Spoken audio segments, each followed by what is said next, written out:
그리고 내가 보좌 신부 때도 교우들이 나한테 그랬어요. 아, 신부님 곧 쓰러져서 죽을 것 같아요. 그랬어요. 정말로 그렇게 건강이 안 좋았어요. 근데 제가 수영을 하면서부터 건강해지기 시작해서 수영하면서 지금 수영장 25m 풀 40밖에 한 번도 안 쉬고 돕니다. 한 번도 안 쉬고. 그거 어려운 거 아니에요. 조금만 여러분들 투자하면. 그걸 이제 그런 이 건강에 자신이 생기니까 요즘은 뭐를 해요? 스킨스쿠버 다이빙을 합니다. 이게 지구상에 여러분들이 보는 건 30%예요. 70%는 어디가 있어요? 바다에 가 있어요. 바다 안에 들어가 보면 정말로 아름답고 신비해요. 그러니까 건강하니까 옛날엔 꿈도 못 꿨죠. 제가 바다에 들어간다는 건 꿈도 못 꿔. 나 하나 걸어 다니기도 힘들었는데. 근데 지금은 너무너무 좋고 행복해요. 건강의 행복의 첫 번째 조건은 뭐예요? 건강이야. 여러분 오늘 당장에 집에 가갖고 신부님 지금 애 키우고 너무 돈이 좀 빠듯합니다. 쉬운 방법이 하나 있어요. 집에 가서 학원 끊어요. 애들 학원. 학원만 끊으면 여러분들 뭐가 생겨? 돈이 생겨요. 그 돈 가져와서 여러분들 건강 먼저 챙기세요. 그게 자식을 위하는 길이에요. 그래서 행복하려면 뭐 해라? 운동해라. 두 번째, 감사해라. 이거 참 우리가 못하는 것 중에 하나예요. 하루에 5가지씩 감사하라는 거예요. 하루에 5가지씩. 저는요, 이 얼굴은 제가 씹다 뱉은 수제비 같이 생겼어도 이 목소리 하나는 정말로 100만 불짜리라고 그래요. 목소리 좋죠? 제가 이렇게 강론을 잘 못해도 할머니들이 제 손을 꼭 잡고 항상 뭐라 그러냐면 신부님 너무 강론이 귀에 쏙쏙 들어온다고. 그게 강론을 잘하는 게 아니에요. 제 목소리 톤이 이렇게 대중한테 귀에 쏙쏙 들어가는 톤이에요. 얼굴은 씹다 뱉은 수제비 같이 생겼어도 목소리 좋은 건 신부한테는 최고 선물 아니에요? 아니 내가 얼굴 못생긴 거 이거 원망한들 이거 다시 바뀝니까? 안 바뀌어요. 제가 키가 1m 원래는 67이었어요. 아 근데 30대 후반이 되니까 66으로 줄어들더라고. 아 요즘 재보니까 65로 떨어지고 있어요. 자꾸 이게 쭈그러들어 키가. 그래 내가 키가 1m 70이 안 넘는다고 원망한들 다시 늘어납니까? 여러분들 중에 내가 가지지 못한 거 아무리 안타까워해도 절대 가질 수 없어요. 내가 머리가 깡통이야. 근데 아무리 두들겨 팬다고 걔가 똑똑한 놈 됩니까? 한 번 깡통은 영원한 깡통 되는 거예요. 그런데 애는 깡통인 현실은 무시하고 내 희망이 서울대학이라고 애를 괴롭히면 여러분들 행복할 것 같아요? 행복하지 않아요. 내가 가지고 있는 것을 감사하는 거. 이거 굉장히 중요합니다. 제가 군대 가기 전에 우리나라를 한 바퀴 여행을 해야 되겠다. 그리고 청량리에서 기차를 타고 강릉 앞바다에 딱 도착을 했는데 새벽에 태양이 뜨는데요. 구름 한 점 없는 바다에서 태양이 뜨는데요. 불덩어리가 떠오르는 거예요. 전 지금도 그걸 보여주게 하신 하느님 아버지한테 정말 감사해요. 여러분들 그런 태양 보신 적 있으세요?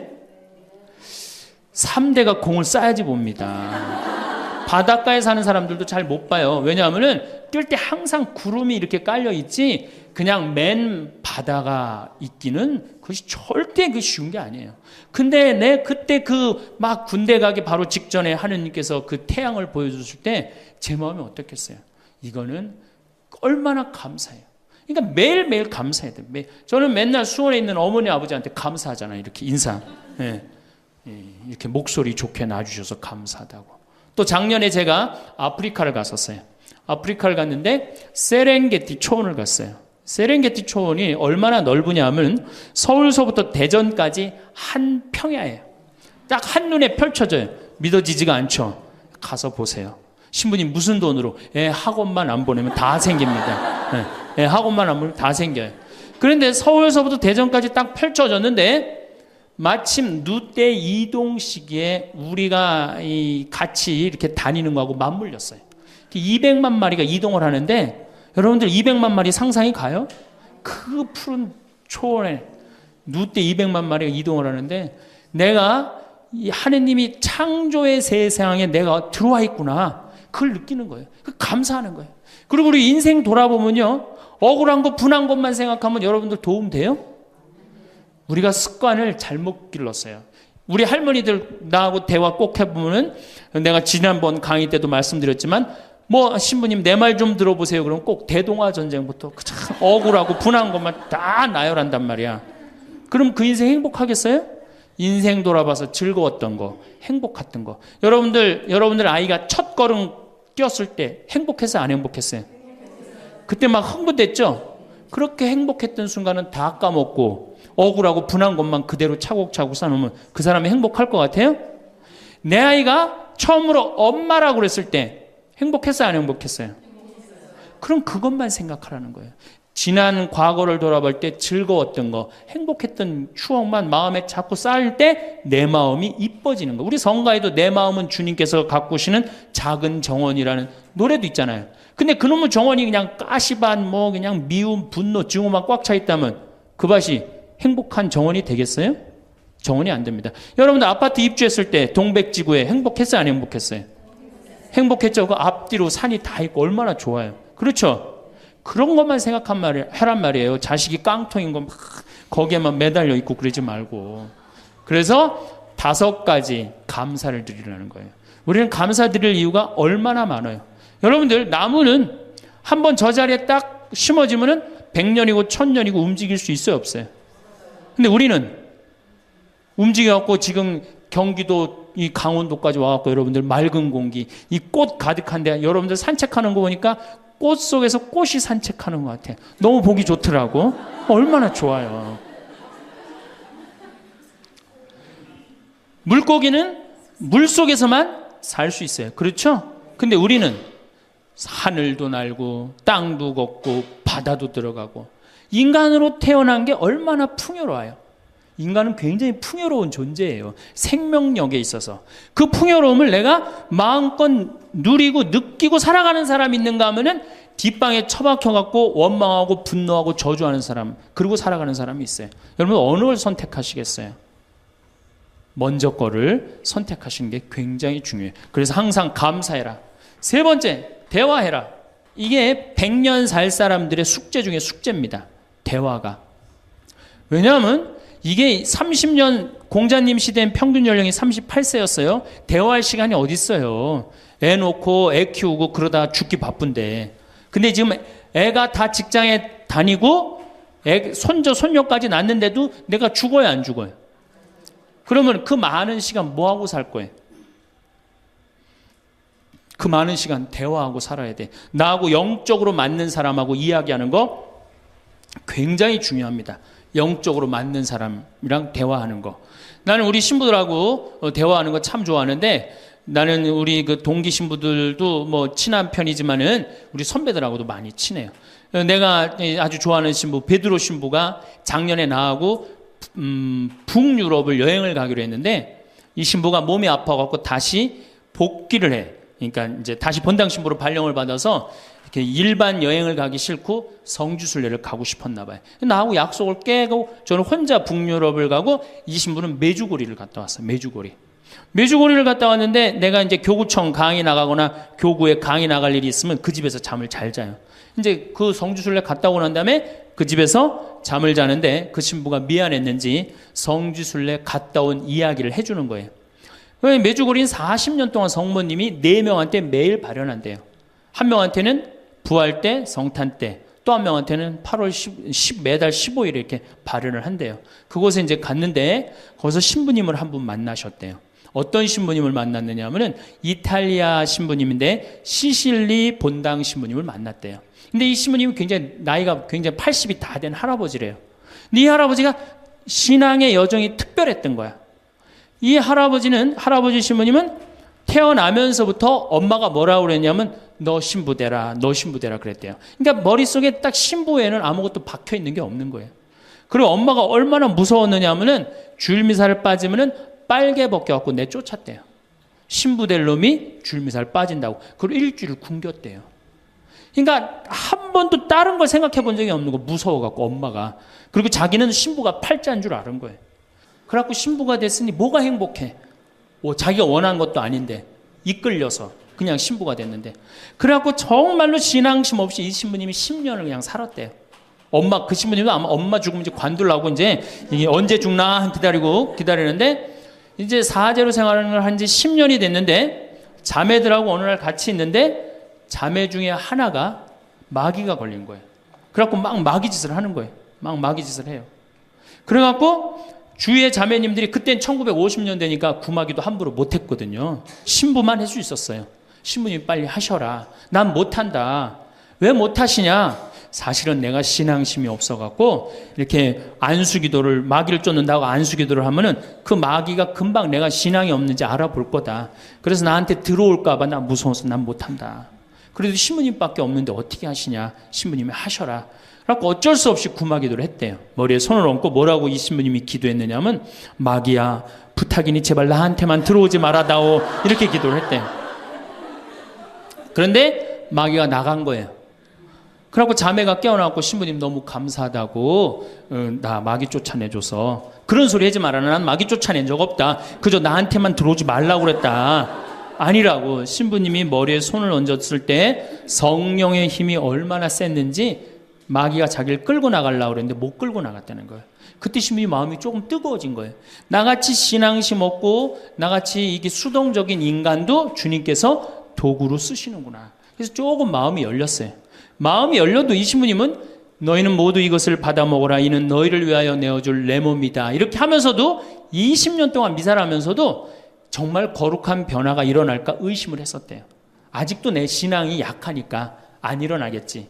근데 20년째 너희는 모두 이것을 받아 먹어라. 이는 너희를 위하여 내어줄 내 몸이다. 그러는데 예수님의 목소리가 딱 나와서 예수님이 하는 걸 느끼겠더래요.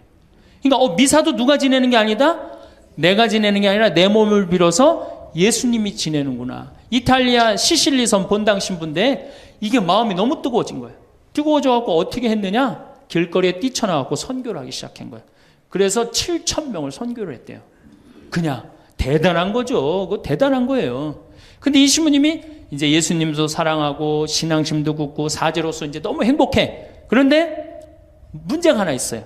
어떤 문제가 있냐면 자기 엄마가 너무너무 무서웠기 때문에 예수님 엄마도 무섭다고 생각을 한 거예요. 그래서 평생 성모님한테 한 번도 의지를 한 적이 없는 거예요. 간구를 해본 적도 없고. 내가 이렇게 사제로서 이제 모든 게 다 됐는데 우리 성모님한테 내가 우리 예수님 이 좋은 예수님 낳아주신 성모님을 사랑해야 되지 않겠느냐. 그래서 보스니아 크로아티아에 있는 메주고리에 이제 운전을 하고 갔대요. 갔는데 성모 발연동산에 딱 도착을 했는데 성모님이 그 발연동산에 느껴지는 품이 성모님이 나를 평생 이 품에서 내가 성모님 품에서 이제까지 보호받아 왔구나를 그냥 느끼겠더래요. 그게 이 신부님이 너무너무 행복한 거지. 그래서 매년 그 메주고리에 와갖고 세계에서 오는 신부들한테 자기 신앙을 고백을 하는 거예요. 나는 이렇게 사제로 평생 살면서 이런 은총을 받았다. 그걸 이제 우리 베드로 신부가 듣고 와서 나한테 얘기를 해주는데 한 새벽 한 3시간을 얘기를 해주는데 그 시간이 너무너무 은혜로운 거예요. 얼마나 그런 영적으로 통하는 사람이 있으면은 행복해요. 그렇죠? 여러분들, 그래서 여러분들 이제 대화가 뭐 요새 무슨 프로에 대화가 필요해 그런 것도 있다며요. 대화가 꼭 필요해요. 여러분들이 여러분을 영적으로 이끌어줄 스승이 필요해요. 신부님, 나는 사실은 저 사람이 굉장히 마음에 드는데 저 사람이 나한테 관심이 없어요. 저 사람이 영적으로 깊은데. 그러면은요, 내 돈 들여서 먹을 거 사주면서 얘기하시면 돼요. 여러분들, 내가 뭘 얻으려면 반드시 어떻게 해야 돼요? 투자해야 됩니다. 그러니까 영적으로 깊은 사람 선물도 사주고, 예? 밥도 사줘가면서 내가 접근해야지. 가만히 있는데 누가 나를 봐줘요. 적극적이어야 돼. 적극적이어야 돼. 그래서 대화 꼭 여러분들 필요하다는 거. 제일 좋은 건 남편이죠. 근데 남편이 안 되면은 주위에 다른 사람들, 주위에 영적으로 깊은 사람들 많아요. 또 뭐 판교가 뭐 땅값이 좋대더라, 뭐 동탄에 그 아파트 거기 상가가 좋대더라, 이런 사람 말고 정말로 삶의 질이 높은 사람, 영적으로 하느님 나라를 정말 갈구하는 사람, 이런 사람하고 가까이 지내고, 그런 사람한테 가까이 지내려면 어떻게 해야 돼? 내가 먼저 다가서야 돼요. 그래서 대화가 꼭 필요하다. 네 번째, 공부해라. 이거 정말로 중요한 것 중에 하나예요. 우리가 초등학교 6년, 중고등학교 6년, 대학교 4년 배워서 몇 살까지 울고 먹어요? 50까지. 실질적으로는 대학교 졸업하고 2년만 지나면 자기가 배운 게 다 끝난대요. 그런데도 우리는 공부 안 하고 어떻게 해? 그냥 사는 거예요. 50부터 100살까지 남은 인생 또 50년 남았는데 어떻게 해요? 그냥 사는 거예요. 아니, 용감해도 그렇게 용감할 수가 있어요? 공부를 안 하고? 저는 제가 신부가 돼서 환경에 너무너무 관심이 많았어요. 그런데 저는 인문학을 공부했잖아요. 종교 철학, 뭐 신학 이런 걸 배웠는데 환경을 딱 접근하려니까 너무 어려워. 무슨 BOD가 어떻고 뭐 COD가 어떻고 PPM이 어떻고 PPT가 어떻고 PPB가 너무너무 어렵더라고요. 그래서 내가 공부를 해야 되겠다. 그래서 아주대학교 산업공학과 환경공학과에 공부를 했어요. 대학원을. 2년을 공부하고 나니까 석사 학위가 나오더라고요. 석사 학위가 나오니까 환경부에서 연락이 왔어요. 신부님 지금 전국적으로 60명 환경 강사를 모집하는데 천주교에 보니까 공학 석사 학위 따신 분이 계시니까 좀 나와주라고. 그럼 해라고. 그래갖고 이제 한강 관리청인가 하여튼 어디에 제가 이름이 등록이 됐어요. 전국으로 다 뿌려졌어요. 그런데 천주교 교우들이 교육을 담당하면 다 날 부르는 거. 환경 교육을 담당하면. 전라도 고금이라면서 저를 불러요. 일반 주부대학에서. 고금이 어디냐 그랬더니 일단 비행기를 타라고 그러더라고. 광주행 비행기를. 광주행 비행기를 탔어요. 여러분 고금이 어딘지 아세요? 여러분들도 모르죠? 광주행 비행기를 탔어요. 비행기를 탔더니 이제 자가용이 날 데리러 나왔어요. 자가용을 타고 나주를 지나고 영암을 지나고 무슨 완도 있는 데까지 갔어요. 이제 다 왔나 보랬더니 전화를 끌더니 배 띄우라고 막 전화를 하더라고요. 배를 띄워갖고 배를 타고 섬으로 건너갖고 거기서 또 차를 타고 30분 정도 들어가니까 전라도 고금도라는 데예요. 우리나라 맨 끄트머리. 얼마나 좋아. 전국에 다니면서 강의해서 좋아. 그분들 천주교 신부 한 번도 본 적이 없잖아요. 신부가 와서 환경 강의하니까 선교해서 좋아. 강서료 받아서 좋아. 또 거기 멸치가 주산지라고 멸치 선물 받아서 좋아. 공부하면요 여러분들 할 일이 너무너무 많고 인생이 너무너무 다이나믹한 인생이 기다려져요. 호스피스를 배워도 되고 무슨 공예를 배워도 되고 자수를 배워도 되고 수지침을 배워도 되고 도자기를 배워도 되고 플룻을 배워도 되고 남은 인생이 50년이란 말이에요. 50년. 여러분도 50년이 짧아요? 앞으로? 그런데 공부 안 하고 그냥 버티고 그냥 살 거예요? 이제 공부하셔야 돼요. 공부를 하셔야만이 여러분들의 인생이 행복해집니다. 5번째, TV 시청을 반으로 줄여라. 이게 이제 문제 중에 문제예요. 제가 전전 시간에도 TV에 대한 얘기를 했지만 현대의 하느님이 누구예요? 저는 십자가에 계신 예수님이 하느님이라고 생각 안 해요. 현대의 하느님은 TV님입니다. 가정방문 다녀보면은 거실 정가운데 누가 모셔져 계셔요? 텔레비전님이 모셔져 계셔요. 텔레비전님이 모셔 계신데 쇼파는 누굴 향해서 배열되어 있어요? 텔레비전님을 향해서 배열. 말씀하십시오. 당신 종이 듣고 있나이다. 텔레비전님이 시키는 대로 다 합니다. 마가 좋으니 마를 사 먹어라. 그럼 다음날 다 줄 서서 마 사 먹고, 도라지가 좋으니 도라지를 사 먹어라. 그러면 또 다 도라지 사 먹고. 텔레비전이 시키는 대로 하는 거예요. 아침에 일어나고 누구한테 제일 먼저 문안 인사드려요? KBS님 밤새 안녕히 주무셨습니까? 사실 평화방송에 인사하는 경우들은 좀 나아요. 그래도 아침에 아침 미사도 하고 그 새벽에 성모님 강의도 나오고 묵주기도도 나오고 그러잖아. 근데 꼭 KBS님 밤새 주무셨습니까? 더 기가 막힌 건 주무실 때. 텔레비전님 주무시기 전엔 절대 안 자요. 텔레비전님이 주무셔야지 어떻게? 나도 오늘 일과가 끝났구나 이러고 잔단 말이야. 이러니 머릿속에 뭐가 들어있겠어? 아무것도 들어있는 거 없는 거죠. 머릿속에 책을 읽어야 될 거 아니야. 책을. 우리나라 사람들처럼 책 안 읽는 사람 없어요. 10명 중에 4명이 1년에 한 권도 안 읽는데요. 이 중에도 한 권도 안 읽는 사람들 많을 거예요. 심각한 겁니다. 네. 저한테 그래요. 신부님 그렇게 매일 강의하면서 여기 농사 지면서 토담집 지면서 언제 그렇게 농사꾼 신부 유럽에 가다라는 책도 쓰셨고 이번에 환경 에세이 어디로 가야 하는 책도 쓰셨느냐고. 텔레비전만 안 보면 그 시간 충분해요. 여러분들 하루에 3-4시간씩 무슨 일 집중해서 한 6개월 하면은 무슨 일 만들어내지 않겠어요?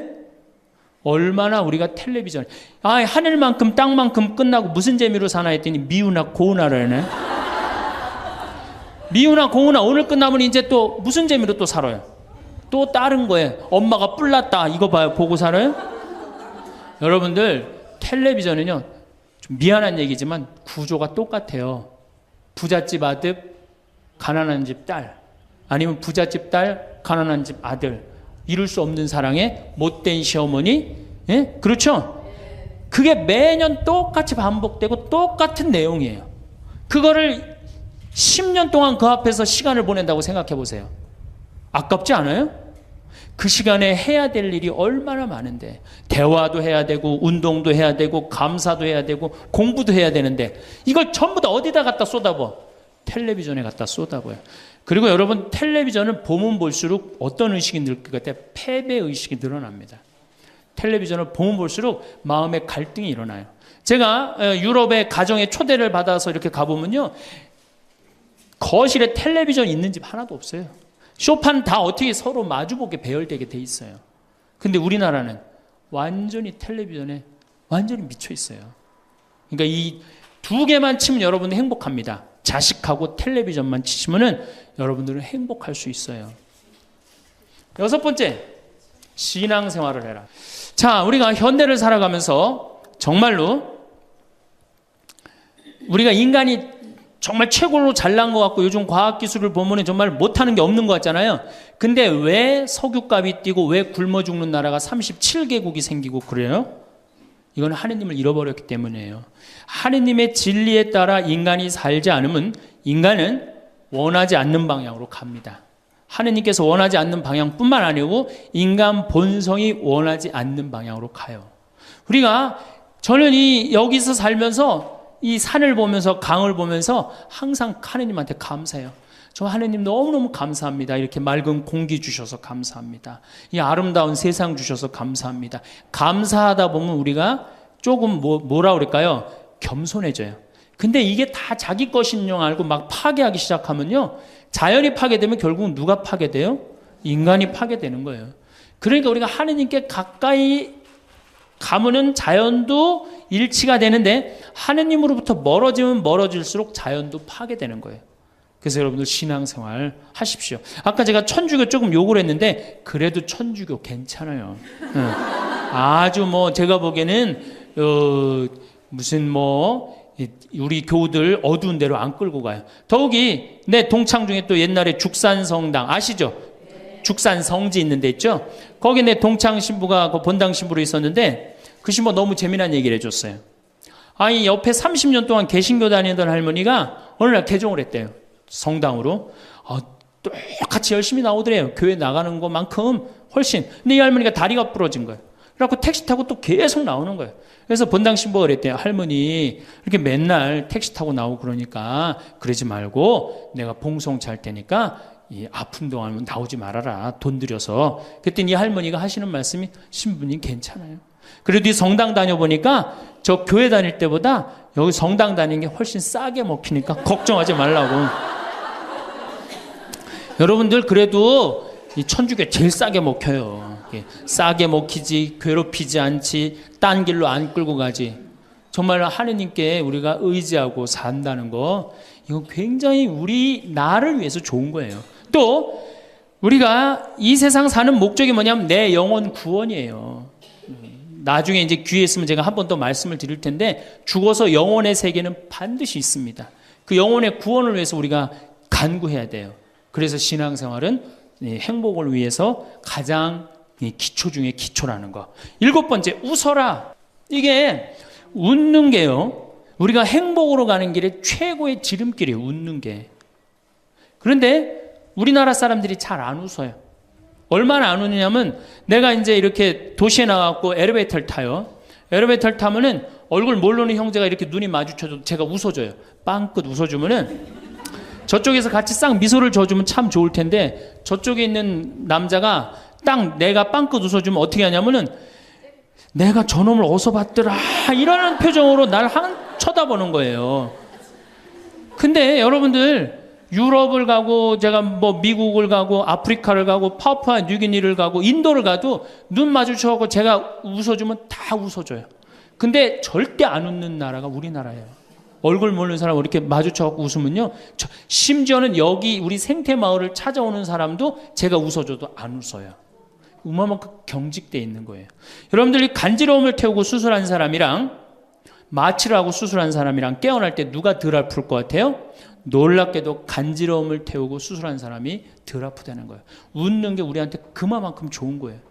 근데 이게 이제 50대 된 여인한테 이제 저 여인이 인생을 어떻게 살았느냐 안 살았냐가 딱 보여요. 50대 된 여인이 막 항상 웃고 그런 얼굴은요, 50대 되면 얼굴 뭐 오똑하고 눈 이거 다 똑같아. 얼굴이 그 얼굴을 다. 그런데 늘 웃고 살아온 자매는요 참 예뻐요. 편안해 보이고 주름이 한 560개 정도 이렇게 탁 하면서 얼굴이 굉장히 편안해져요. 근데 이게 안 웃은 여자는 주름이 17개밖에 안 생긴대요. 그러니까 560개면 자갈자갈하니 이쁜데 부담스럽지 않은데 17개면 얼마나 부담스러워요. 이마에 칼자국 나인 거지. 쫙 굵은 주름 여기 쫙. 이 사람은요 웃어도 무서워요. 예, 웃어도 무서워요. 그러니까 여러분도 웃으면서 사세요. 제가 보통 강의를 이렇게 다니면 일반 주부대학 이렇게 강의를 달 때는 아해모 어해줘요. 얼마나 잘 웃는지 몰라요. 근데 내가 일반 공무원들 이렇게 강의를 갈 때가 있어요. 특히 무슨 뭐 이렇게 과장들 뭐 이런 그런 분들 한 번은 한 200명을 강의를 했는데 죽는 줄 알았어. 내가 2시간 내내 한 번도 안 웃는 거예요. 내 강의를 듣고. 그런데 여러분들 남녀 수명의 차이가요 6년이 납니다. 6년이. 여성이 83세, 남성이 76세. 이제 뭐 6년, 7년이 나요. 저는 그 원인이 어딨나 가만히 생각해 보더니 여자는 참 잘 웃어요. 깔깔거리면 자기네들끼리. 남자는 직장에 가도 안 웃고 집에 와도 안 웃고 그러니까 빨리 죽는 거야.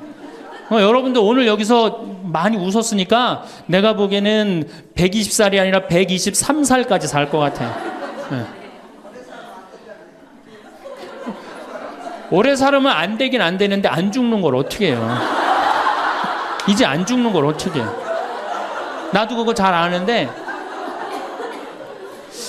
여러분들 민주주의하고 공산주의가 결정적으로 갈린 이유가 뭐라고 생각하세요? 승패가 어디에 있다고 생각하세요? 저는요 공산주의를 이렇게 보면요 웃음이 없어요.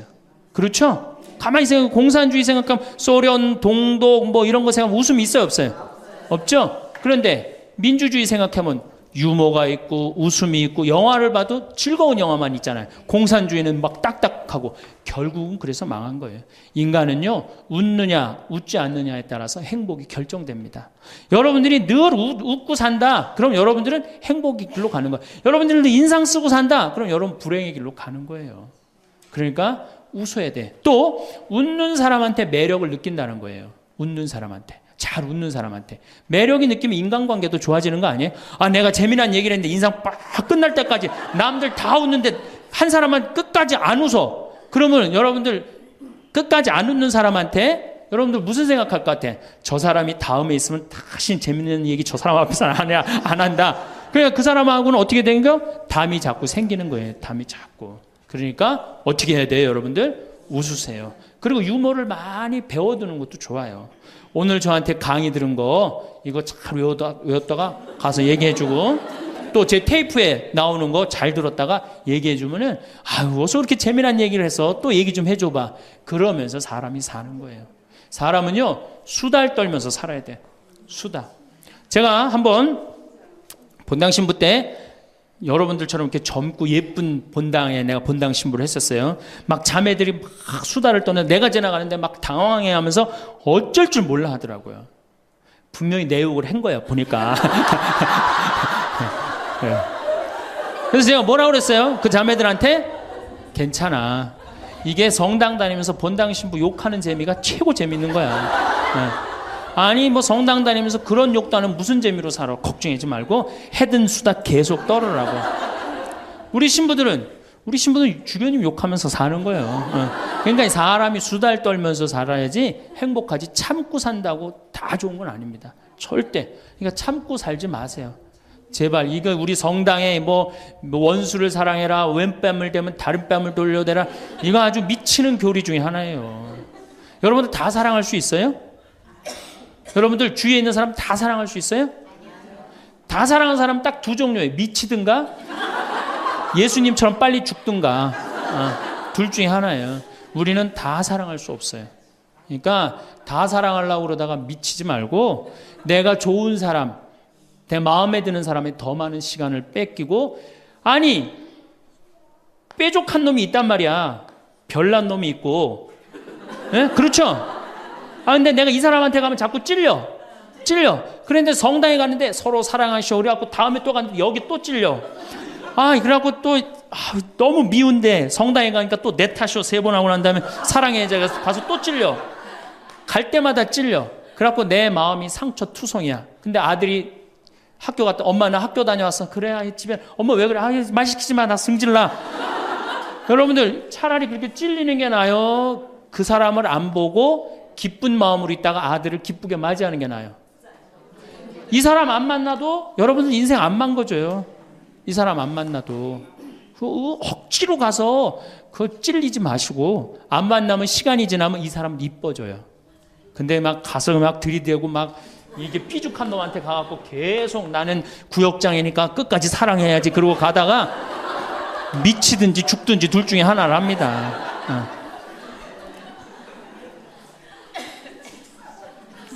8번째, 전화해라. 자, 여러분들 제가 저는 수원교구 신부예요. 수원교구 신부인데 저는 뭐 다행히 우리 원주교구 주교님이 허락을 하셔서 여기 평창에 들어와서 살고 있습니다. 근데 사실은 신부는 본당 신부가 최고예요. 뭐라고 그래도 교우들하고 함께 아이들하고 함께 할머니와 할아버지들하고 함께 살 때 신부는 행복한 거예요. 저는 여러분들 이제 오늘 가시면은 여기 정막 강산이에요. 여기 해 떨어지면요 내 다리도 안 보여요. 내 다리도 해 떨어지면 내 다리도 안 보여. 여기 아까 잠깐 앉아서 아우 신부님 너무 경치가 좋다고 그러는데 딱 하루 좋은 거예요. 하루 좋은 거지. 이걸 일주일, 2주일 여기 해 떨어져 갖고 뭐 산책 나가면 내 다리도 안 보이는데 어딜 산책을 나가요. 굉장히 외롭습니다. 여기 앞에도 전원 5세대가 돌았는데 3세대가 우울증으로 나갔어요. 그럼 나도 여기서 교우들 뭐 몇천 명 속에서 살다가 평창에 들어와서 살면은 우울증 걸릴 수 있잖아요. 내 동창이 20명이거든요. 동창이 20명이나 되는데 왜 나한테 전화하는 놈 한 놈도 없지? 걔네들이 날 잊은 건 아닐까? 나는 왜 교구 밖으로 와서 이 고생을 하고 살까? 난 우울하다. 그럼 알아주는 놈 누가 있어요? 아무도 없어요. 어떻게 하면 돼? 내가 먼저 전화하면 되잖아. 아주 너무 쉬운 거 아니에요. 내가 전화해갖고 너 성당은 잘 짓고 있느냐? 너 요즘 큰 성당에 갔는데 어떻게 잘 지내냐? 내일은 내 동창이 또 우리 집에 와서 있겠대. 몸이 안 좋아갖고. 그러니까 그 전화를 하니까 동창들이 와서 안식년도 여기 와서 지내고 아프면 여기 와서 지내고 허리 수술에도 와서 지내고 그러니까 외롭지 않은 거예요. 사랑도 먼저 하는 게 중요한 거지 나한테 누가 해주지 않을까? 죽을 때까지 안 찾아옵니다. 남녀의 사랑 문제가 아니라 인간이 살아가면서 그런 거예요. 그러니까 내가 먼저 전화하라는 거예요. 굉장히 중요한 거. 내 동창 중에 지금 보구마국장 우리 수원교구 보구마국장 내 동창인데 얘가 로마로 유학을 갔어요. 있기 전에도 뭐 친하게 지냈지만 유학을 갔는데 이놈이 한 달에 3번 어김없이 전화하는 거예요. 생태마을 농사는 잘 되냐? 잘 돼. 그럼 또 다음에 전화해갖고 생태마을에 피정은 많이 들어오냐? 많이 들어와. 또 다음에 전화해갖고 너 몸은 안 아프냐? 안 아파. 다음 달에 또 전화해. 생태마을 피정은 많이 들어오냐? 생태마을에 농사는 잘 되냐? 6년 동안 변함없이 전화하는 거예요. 내가 전화 한 번 우리 성당 여기 사무실로 전화해갖고 우리 사무장한테 우리 저기 황 신부님 뭐하고 지내느냐고 그 정도로. 그러니 싫어할래야 싫어할 수가 있어요? 얼마나 나를 그렇게 전화해주는 고마워. 그 흠이 있다면 꼭 수신자 부담으로 하는 것 빼고는 너무너무 좋아요. 여러분들도 전화번호를 적어놓고 그렇게 하십시오. 9번째, 시간이 없으니까. 자, 자기 자신을 사랑해라. 자기 자신을 사랑하지 않는 사람은 어느 누구도 사랑할 수 없어요. 자기 자신을 사랑하지 않는 사람은. 근데 이게 50대 된 아줌마들을 보면 다 쌈순이야, 쌈순이. 자식 보면 자식 보고 싸워요. 내가 너한테 해준 게 얼만데 서울대학도 못 가고 저 지방대학 가고 자취비 무슨 뭐 등록비 이런 거 내 속을 새기냐 그러고 아들 보면 싸워요. 누워갖고 그냥 빈둥빈둥 거리면 이 왼수 같은 놈만 나가 돼지라 그러고 남편 보면은 남편 보고 싸워요. 당신 나한테 시집 와갖고 나한테 해준 게 뭐 있냐 그러고 내가 눈이 뼈지 시집 오기 전에 내가 그때 눈이 뼈지 저 인간을 믿고 내가 시집을 왔다 그러고 남편 보고 싸워요. 시어머니 보면 시어머니 보고도 싸워. 왜 죽지도 않고 날 이렇게 괴롭히냐고. 왜 쌈순이가 될까요? 우리나라 40, 50대 주부들이 자기가 행복하지 않기 때문이에요. 다 해주면은 이게 자기 도리라고 큰 착각을 합니다. 그런데 시간이 가면 갈수록 상실감을 느껴요.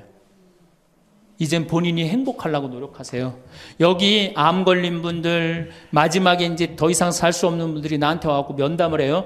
특별히 자매님들이 나한테 면담을 할 때 울며 불며 통곡하는 얘기가 뭔지 아세요? 왜 다른 사람들한테는 그렇게 최선을 다했는데 왜 나한테 한 번도 맛있는 거 안 먹이고 나한테 좋은 거 한 번도 구경 안 시켜주고 왜 한 번도 나한테 못 해줬느냐고. 그런데 이제 죽으니 너무너무 나 자신이 불쌍하고 나 자신이 너무너무 억울하다는 거예요. 여러분들이 이제 자신을 위해서 쓰세요. 시부님 돈이 어디 있어요? 학원만 안 보내면 돼요.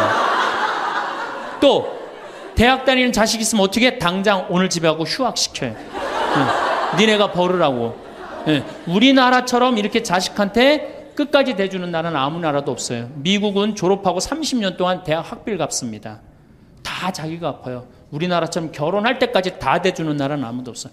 그런데도 부모 자식 지간이 가장 안 찾아가는 나라가 우리나라가 1등이에요. 사랑이 제대로 안 된 거죠. 제대로 된 사랑을 안 하는 거죠. 나도 본당 신부로 이렇게 있으면서 냉면을 먹고 싶어. 그럼 총회장이 사줄래나 부회장이 사줄래나 성무회장이 사줄래나 안 기다립니다. 냉면 먹고 싶으면 어떻게? 내가 가서 사 먹어요. 내가 냉면 먹고 싶은지 누가 알아. 내가 가서 사 먹으면 되지.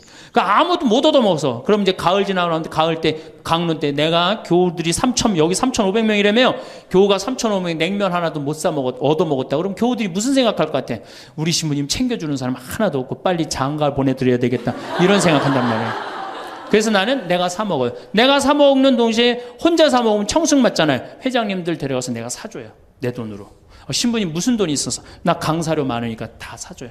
근데 우리 천주교 교우들은요, 먹고 떨어지는 법이 없어요. 언제 효과가 나타나? 내 영명 죽일 때 다 돌아와요. 그러니까 어떻게? 나도 행복하고 교우들도 행복하고. 얼마나 좋아. 자기 자신을 사랑하십시오. 자기 자신을 귀하게 여겨야만이 그런 나를 보고 다른 사람이 행복한 거예요. 엄마가 맨날 인상 쓰고 있으면 자식이 행복하겠어요? 남편이 행복하겠어요? 시어머니가 행복하겠어요? 늘 밝은 모습으로 이렇게 행복하게. 그러니까 여러분들 자신을 사랑하세요. 10번째, 시간이 없으니까 맨 마지막으로는 이웃에게 친절해라. 이게 이제 문제 중에 문제예요. 우리 천주교 교우들이 무겁게 신앙생활 합니다. 십자가의 길도 하고 양심 성찰도 하고 때로는 묵상도 하고 심하게는 관상 기도까지 막 어디 다니면서 해요. 근데 실질적으로 그렇게 무겁게 신앙생활 하는 만큼 이웃한테 넉넉하냐? 넉넉하지 않아요. 1,000원 갖고 얼마나 치사하게 구는 줄 아세요? 여러분들 1,000원 가지고 정말 1,000원 때문에 막 갈등하고 괴로워하고 힘들어하고 얼마나 그런 줄 아세요? 여러분들 전철을 탔어요. 마음 편안하게 딱 앉아있는데 갑자기 누가 바구니를 들더니 맹인이 어두운 밤에 캄캄하 이러면 이때부터 갈등하기 시작하는 거야. 이 1,000원을 줄까 말까 이때부터 괴로워하고 얼굴이 빨개졌다 하여졌다. 누가 주래 옆에서 누가 그런 적도 없는데 내가 100만 원 갖고 괴로워하면 또 이해를 해요. 이건 1,000원 가지고 딸랑 1,000원 가지고 줄까 말까. 그리고 뒷꼭지를 보고 뭐라 그래? 그래도 1,000원을 줄걸. 하느님이 이런 나를 보고 하늘에서 무슨 생각할 것 같아요? 저걸 천당에 데리고 올까 말까. 뭐하러 십자가의 길을 하고 뭐하러 이렇게 심각하게 참회절을 해요? 이런 거 하나도 제대로 못할 거라면은. 재작년에 여기 물폭탄이 터졌어요. 그래갖고 다 잠겼어요, 평창에. 근데 안성에 있는 요셉 양로원, 농아 양로원 할머니들이 전화가 왔어요. 수녀님을 통해서. 신부님 우리가 돕고 싶다는 거예요. 아니 무슨 무료 양로원에 있는 할머니들이 돕느냐. 자기네들이 정부에서 나오는 돈이 있대요. 그래서 1,000원씩 고수톱 칠 때 고리도 뜯고 음식물 남기면 1,000원씩 모은 돈이 50만 원을 모아뒀대요. 그래서 여기 우리 형제 중에 조립식에 사는 형제가 집이 다 떠내려갔어요. 그래서 와라. 그랬더니 80만 원을 갖고 왔어. 할머니들이. 한 4-5분이 말 못하는 할머니들이. 그리고 이불 12채, 전기밥솥 하나. 아니 무료 양론에 사는 할머니도 1년에 한 번씩 돕는다는데 그 살기 좋다는 동백에서 살면서 한 번도 안 도우면은 여러분들 천당 갈 것 같아요? 못 가. 아니 우리가 너무 이웃한테 인색하게 살아요. 내가 시장에 나갔어. 시장에 나갔는데 다리 잘린 분이 이 고무 타이어를 하고 막 음악을 틀고 껌을 이렇게 리어카에 밀고 와. 그러면은 야, 천당 갈 공로살 기회가 오는구나. 이런 생각을 해야 되는데 무슨 생각을 해? 제발 내 쪽으로만 오지 마라. 여러분들, 교황님이요 뭐라고 그러셨느냐 하면은 나는 행복했습니다. 여러분들도 행복하십시오. 그리고 가셨죠? 요한 바오로 2세 교황님이. 저는 그 말이 이 세상 어떤 명언보다도 명언이라고 생각해. 인간으로 와서 행복하게 살아야 돼요. 갈 때 행복하게 가야 돼요. 여러분들 신앙생활하는데 우울하게 하면 안 됩니다. 정말 내가 하느님 믿는 거 아니야. 온 우주의 아버지가 내 아버지 아니에요. 주인이 얼마나 행복해. 뭐 때문에 여러분 고통스러운지 아세요?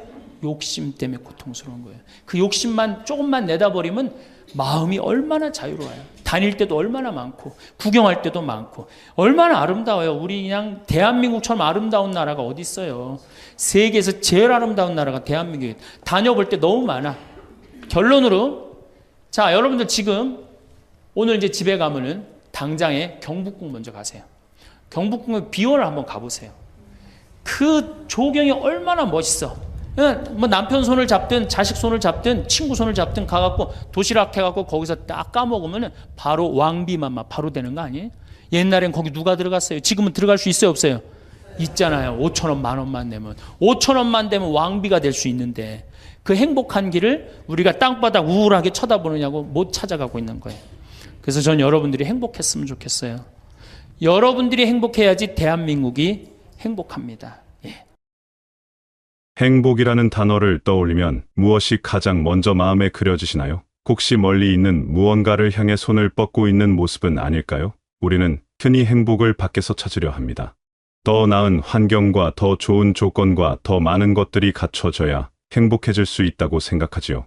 하지만 진짜 행복의 씨앗은 바로 우리 마음 한가운데 심어져 있습니다. 그 씨앗에 물을 주고 햇빛을 쬐게 하는 일은 다름 아닌 나 자신을 돌아보고 사랑하는 것에서 시작됩니다. 나를 사랑하는 마음이라는 튼튼한 뿌리가 있어야 감사라는 가지가 뻗어나가고 웃음이라는 꽃이 필 수 있습니다. 오늘은 바로 그 이야기를 함께 나눠보려 합니다. 우리는 살아가면서 참 많은 것들을 챙깁니다. 집안일도 돌봐야 하고 주변 사람들의 안부도 살펴야 하지요. 해야 할 일들의 목록은 늘 길기만 합니다.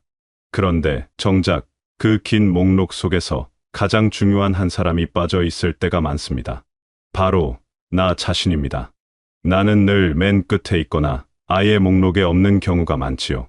다른 사람들에게 친절하고 다른 사람들을 배려하면서도 정작 나 자신에게는 너무 엄격하고 인색합니다. 조금만 실수해도 나를 탓하고 조금만 부족해도 나를 비난합니다. 하지만 생각해보면 이 삶을 살아내는 주인공은 바로 나입니다. 매일 아침 눈을 뜨고 하루를 시작하는 사람도 나이고 밤에 하루를 마무리하며 잠드는 사람도 나입니다. 이 모든 순간을 함께하는 가장 가까운 존재가 바로 나 자신이지요. 그런데 그토록 가까이 있는 나를 소홀히 대한다면 어떻게 행복할 수 있을까요? 나를 아끼고 소중히 여기는 것은 이기적인 일이 아닙니다. 오히려 그것이 행복으로 가는 가장 첫 번째 문을 여는 일입니다. 나를 사랑한다는 것은 거창한 무언가가 아닙니다. 오늘 하루 수고한 나에게 좋아하는 음식을 먹이는 것일 수도 있고 피곤한 몸을 따뜻한 물에 담그며 쉬게 해주는 것일 수도 있습니다. 내가 좋아하는 일을 하며 시간을 보내거나 아무것도 하지 않고 그냥 멍하니 쉬는 것도 나를 사랑하는 방법입니다. 완벽하지 않은 나의 모습을 있는 그대로 받아들이고 오늘도 최선을 다한 나를 토닥이며 괜찮다고 말해주는 것도 중요합니다. 나를 소중히 대하기 시작하면 신기한 일이 일어납니다. 세상을 바라보는 눈이 달라지는 것이지요. 내가 행복하고 내 마음이 편안하면 다른 것들도 긍정적으로 보이기 시작합니다. 똑같은 하루를 살아도 그 안에서 좋은 것들을 발견하게 됩니다. 나를 사랑하는 마음이 내 안에 든든하게 자리 잡으면 그것이 기초가 되어 모든 것을 다르게 경험하게 됩니다. 힘든 일이 생겨도 무너지지 않고 견딜 수 있는 힘이 생기고 작은 기쁨에도 크게 감동할 수 있는 여유가 생깁니다. 나를 대하는 태도는 결국 삶을 대하는 태도와 같습니다. 나에게 가혹하면 삶도 가혹하게 느껴지고 나에게 관대하면 삶도 너그럽게 다가옵니다. 나를 존중하면 다른 모든 것도 존중할 수 있게 되고 나를 귀하게 여기면 일상의 평범한 순간들도 귀하게 여길 수 있게 됩니다. 그래서 나를 사랑하는 것은 단순히 나만을 위한 일이 아닙니다. 그것은 내 삶 전체를 바꾸는 시작점이 되는 것이지요. 나를 아끼는 마음이 자리 잡으면 자연스럽게 다음 단계로 넘어갑니다. 바로 감사하는 마음을 갖게 되는 것이지요. 나를 사랑하게 되면 내 삶을 다시 들여다보게 됩니다. 그리고 그 안에서 소중한 것들이 하나둘 눈에 들어오기 시작합니다. 늘 당연하게 여겼던 것들이 사실은 당연하지 않다는 것을 깨닫게 되지요.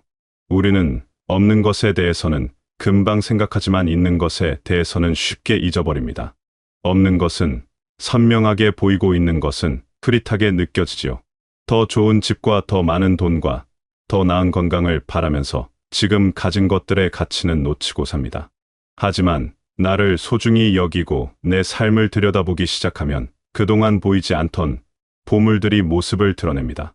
매일 아침 눈을 뜨고 새로운 하루를 맞이할 수 있다는 것 자체가 얼마나 큰 선물인지요. 숨을 쉬고 걷고 움직일 수 있다는 것도 마찬가지입니다. 몸이 아파 본 사람은 알 것입니다. 건강한 몸이 얼마나 감사한 일인지를요. 따뜻한 집이 있고 먹을 것이 있다는 것도 생각해보면 대단한 축복입니다. 사랑하는 사람들이 있고 나를 기억해주는 이들이 있다는 것도 그렇습니다. 감사는 내가 가진 것을 세어보는 일입니다. 내게 없는 것을 세는 대신 있는 것을 하나하나 떠올려보는 것이지요. 처음에는 어색할 수 있습니다. 불평하는 것이 훨씬 익숙하니까요. 하지만 조금씩 연습하다 보면 감사할 것들이 생각보다 훨씬 많다는 것을 알게 됩니다. 작은 것에서 시작하면 됩니다. 오늘 날씨가 좋았다는 것과 맛있는 식사를 했다는 것과 편안하게 쉴 수 있었다는 것만으로도 충분합니다. 감사하는 마음이 생기면 삶이 풍요로워집니다. 같은 상황인데도 마음이 달라지죠. 부족함보다는 충만함이 느껴지고 결핍보다는 만족감이 커집니다. 불평불만으로 가득했던 마음에 여유가 생기고 그 여유 속에서 평화를 느낄 수 있습니다. 감사는 마법과 같습니다. 아무것도 바뀌지 않았는데 모든 것이 달라 보이게 만들어주니까요. 감사는 또한 우리를 현재로 데려옵니다.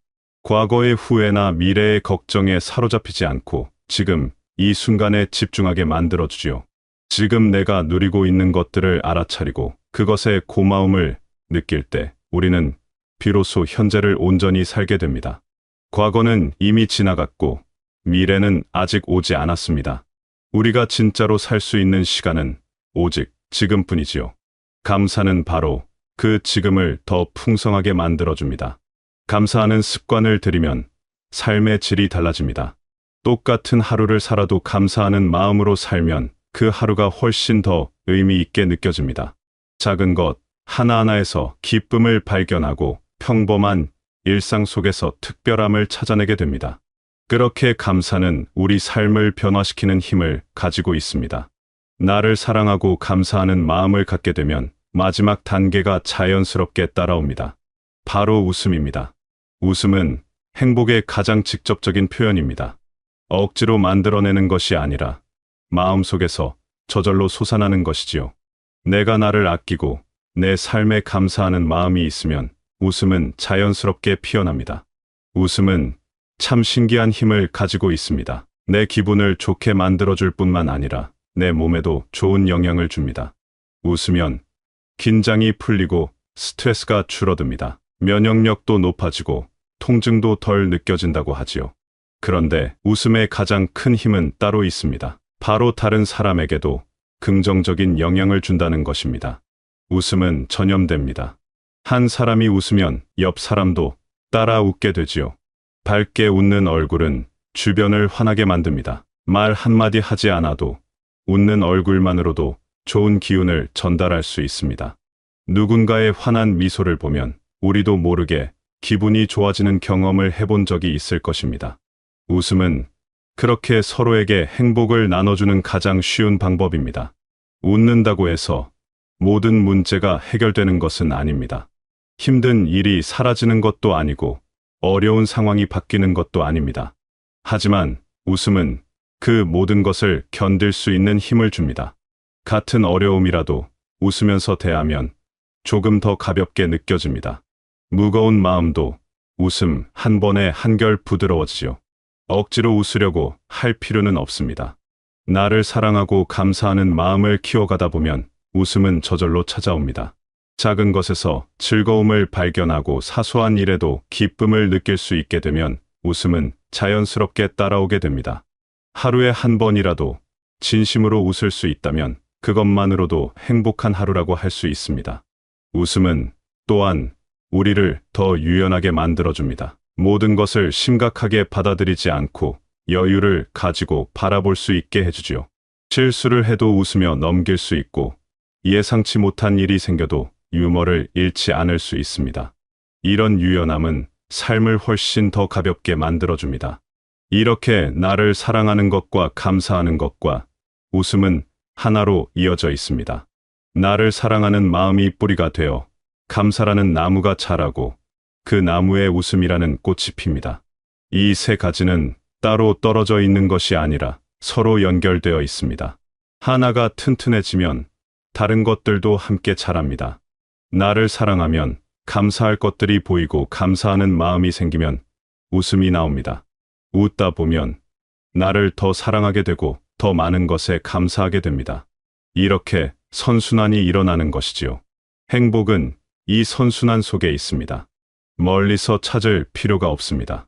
바로 내 안에서 시작되고 내 주변에서 커져갑니다. 행복을 위해 특별한 조건이 필요한 것은 아닙니다. 거창한 무언가를 이루어야 하는 것도 아니고 큰 변화가 있어야 하는 것도 아닙니다. 지금 이 순간 나를 돌아보고 나를 아끼는 것에서부터 시작하면 됩니다. 나에게 따뜻한 말을 건네고 나를 격려하고 나를 용서하는 것부터 시작하는 것이지요. 그렇게 나를 사랑하기 시작하면 내 삶을 다르게 보게 됩니다. 불만스러웠던 것들 속에서도 감사할 점들을 발견하게 됩니다. 힘들다고만 생각했던 일상 속에서도 소중한 순간들을 찾게 되지요. 그리고 그런 마음이 생기면 자연스럽게 얼굴에 미소가 떠오릅니다. 진심, 어린 웃음이 나오게 됩니다. 이것이 바로 행복으로 가는 길입니다. 멀리 있는 어떤 목적지가 아니라 지금 여기서 걷는 이 길 자체가 행복입니다. 나를 사랑하고 감사하고 웃으며 살아가는 매일매일이 행복인 것이지요. 행복은 언젠가 도착할 곳이 아니라 지금 이 순간 누릴 수 있는 것입니다. 물론 매일 완벽하게 나를 사랑하고 항상 감사하며 늘 웃을 수 있는 것은 아닙니다. 힘든 날도 있고 우울한 날도 있습니다. 나를 미워하고 싶은 날도 있고 모든 것이 불만스러운 날도 있지요. 그런 날에는 웃음이 나오지 않을 수도 있습니다. 그것도 괜찮습니다. 완벽할 필요는 없으니까요. 중요한 것은 다시 돌아오는 것입니다. 잠시 길을 잃었다가도 다시 나를 돌아보고 나를 아끼는 마음으로 돌아오는 것이지요.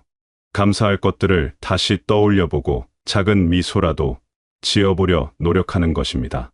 완벽하게 하지 못해도 괜찮습니다. 조금씩이라도 나아가면 됩니다. 나를 사랑하고 감사하고 웃는 것은 평생 계속되는 연습입니다. 한 번에 완성되는 것이 아니라 매일 조금씩 나아가는 것이지요. 어제보다 오늘 조금 더 나를 사랑하고 어제보다 오늘 조금 더 감사.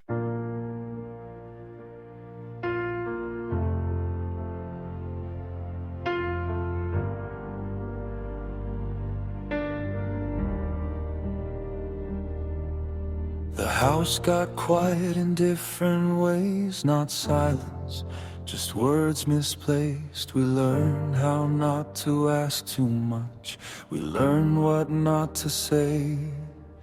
The photos stayed, the smiles didn't. Time kept moving, we resisted. Every crack became a room, every room learned how to bruise. We didn't fix what fell apart, we just held it still. like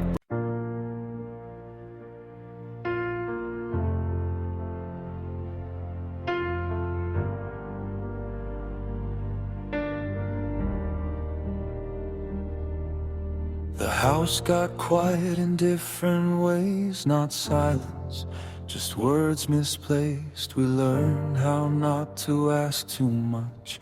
We learn what not to say. The photos stayed, the smiles didn't.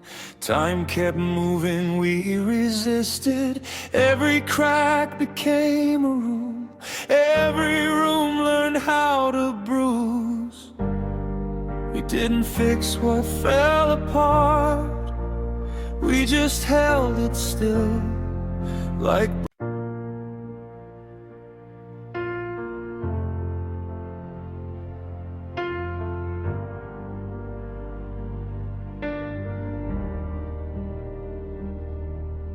the house got quiet in different ways, not silence, just words misplaced. We learn how not to ask too much. We learn what not to say. The photos stayed, the smiles didn't. Time kept moving, we resisted. Every crack became a room. Every room learned how to bruise. We didn't fix what fell apart. We 하고 어제보다 오늘 조금 더 웃을 수 있다면 그것으로 충분합니다. 행복은 거대한 무언가가 아닙니다. 작은 것들이 모여서 만들어지는 것입니다. 나를 사랑하는 작은 행동들과 감사하는 작은 마음들과 웃는 작은 순간들이 모여서 행복한 삶이 됩니다. 그래서 행복은 지금 여기에 있습니다. 멀리서 찾을 필요가 없습니다. 바로 내 안에 그리고 내 곁에 늘 함께 있습니다. 아니면 집에서 신고를 했는지 그게 너무너무 궁금하잖아요. 그 라디오를 틀었는데 이 할머니 차인데 AM도 고장나고 FM도 고장난 거예요. 유일하게 뭐만 고장나지 않았느냐면은 CD 플레이어만 고장이 안 난 거예요. 근데 그 CD를 딱 틀었는데 뭐가 들어있었냐면 내 강의 화가 나십니까가 들어있었던 거예요. 그 딱 들었는데 내 강의를 딱 듣는 순간 이 강도들이 계속 듣더래요. 이틀을 반복해서 듣더래요. 내 강의는 나도 졸릴 때 내가 듣거든요. 운전하면서. 너무 신기한 게 내가 한 강의인데도 내가 듣는데 내가 막 웃겨. 여러분들처럼 내가 막 웃어요. 그러니까 그 강도들도 계속 웃더래요. 근데 이제 이틀이 지나고 나서 트렁크 속으로 들리더래요. 죽이자, 죽이지 말자. 계속 이 소리가 들리더래요. 이 할머니 그 소리 들을 때마다 얼마나 기가 막혔어요. 죽이자, 죽이지 말자 이러는데. 그런데 막 언쟁을 끝내고 난 다음에 두목이 트렁크에 있는 할머니를 꺼내더니, 할머니, 우리가 이 CD를 듣다 보니까 할머니 죽일 생각이 없어졌다. 할머니 풀어줄 테니까 신고만 하지 말라고. 그래서 할머니가 풀려난 거예요. 저는 내 강의를 어떤 분은 신부님 강의 너무 좋아갖고 녹음을 CD를 해갖고 1000개를 해갖고 1000개를 돌렸다는 분도 내가 만났어요. 근데 저는 지금도 공개적으로 얘기하지만 나는 내 CD에 대해서 지적 재산권 저는 요구하지 않아요. 10,000개를 복사해도 돌려도 돼. 선교용으로 얼마든지 쓰세요. 저는 그 할머니가 그 CD를 듣고 나한테 100억을 기증한 게 더 중요한 게 아니라 그 CD를 듣고 4명이 살인을 저지르지 않은 것에 대해서 훨씬 더 감사해요. 저는. 근데 이 할머니가 풀려나서 1년 동안 바깥 출입을 못했대요. 1년 동안 너무너무 무서워서. 안 그렇겠어요? 세상이 얼마나 무섭겠어요. 그런데 할아버지가 계속 할머니한테 그런 거, 당신은 신부님 때문에 살은 거라고. 이 할아버지는 작년에 돌아가셨어요. 87세에 올해 돌아가셨는데, 올해 폐암으로 돌아가셨는데 이 할아버지가 계속 할머니한테 그랬대요. 당신은 신부님 때문에 살은 거라고. 이 할머니가 정신을 차리고 보니까 나 때문에 살은 거거든. 어느 성당에 강의를 들으러 왔는데 어떤 할머니가 쉬는 시간에 나한테 와서 인사를 어떻게 한 할머니가 있었느냐면은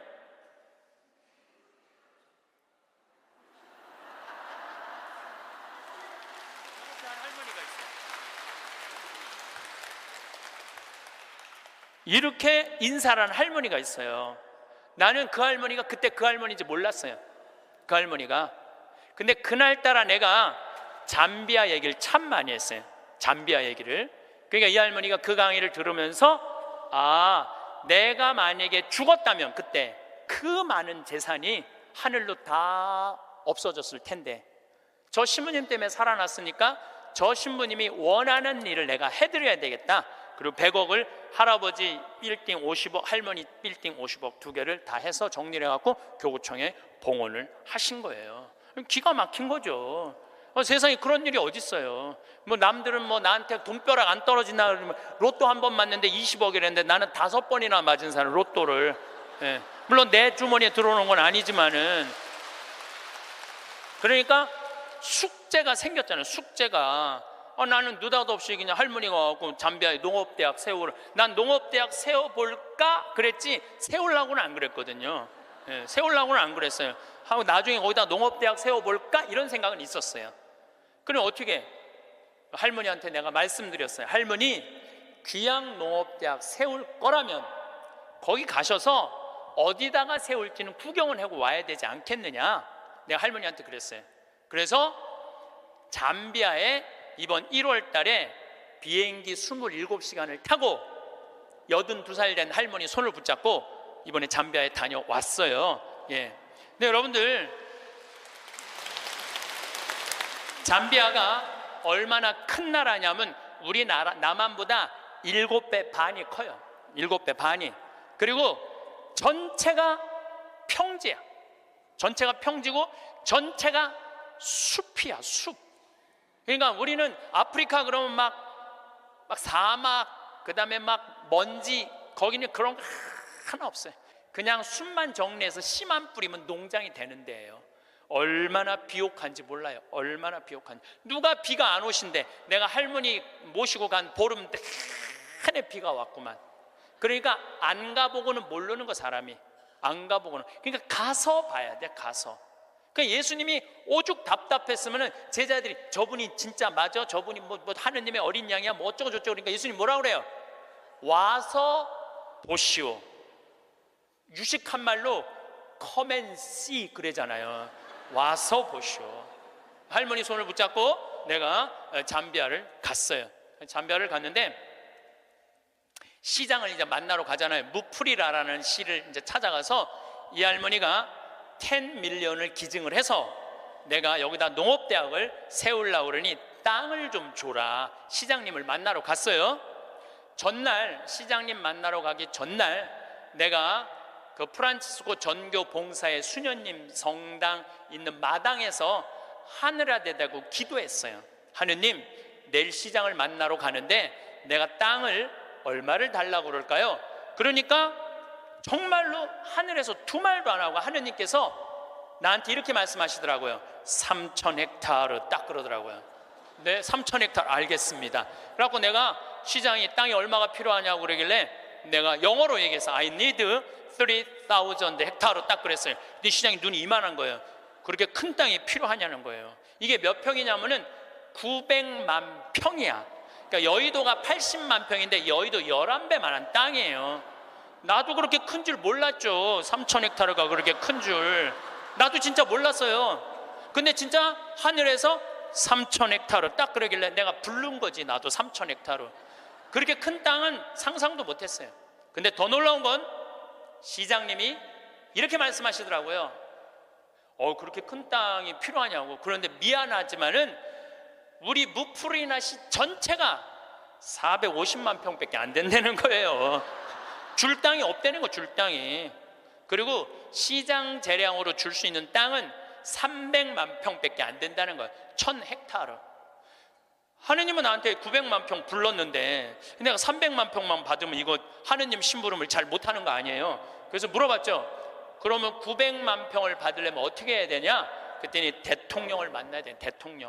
대통령을 만나야지 대통령 사인이 나야지 그 땅을 줄 수가 있다는 거예요. 그럼 좋다. 내가 대통령을 만나겠다. 그래서 이번에 7월 22일 날 1월 30일 날 갔다가 다시 7월 달에 잠비아를 또 갔어요. 7월 22일 날 대통령을 만났어요. 대통령을 만났는데 7월 22일은 참 특별한 날이에요. 내 생일날이에요. 생일날. 내 음력 생일날인데 7월 20일 날 만났는데 10시에 대통령을 만나기로 했는데 12시까지 대통령을 못 만났어요. 왜냐하면 우리 대기시설에서 기다리는데 뭐 유럽의 뭐 프랑스인가 어디 대사가 왔다 가고, 그다음 미국의 무슨 에너지 위원장이라고 국회 사람이 들어왔다 가고, 계속 엠바서더 대사들이 대통령 만나러 가는 거예요. 우리는 뭐 땅 얻으러 온 사람들인가 가만히 대기실에서 계속 기다리고 있었죠.